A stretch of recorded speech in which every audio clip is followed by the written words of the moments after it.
ভারতে যদি দাম বেড়ে থাকে, ভারত যদি এক্সপোর্ট করতে না চায়, অনেক কিছু থাকতে পারে এর মধ্যে।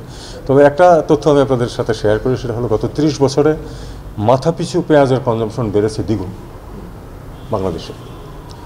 আজকে আমি বা আপনি যে পরিমাণ পেঁয়াজ খাই, অ্যাভারেজে 30 বছর আগে অর্ধেক খেতাম। আমাদের আসলে পেঁয়াজ কোনো দেশ থেকে আমদানি করার কোনো প্রয়োজন নেই যদি আমরা একটু সাশ্রয়ী হই, কারণ গ্যাপটা কিন্তু খুব বড় না।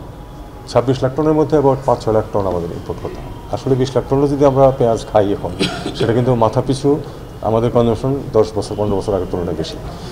এটা বাজার ডিসাইড করবে, তবে যাতে কোনো সিন্ডিকেট না হয় সেটুকু সরকার দেখবে। প্রিয় নাম্বার সেট করে বিকাশে সেন্ড মানি করুন ফ্রি।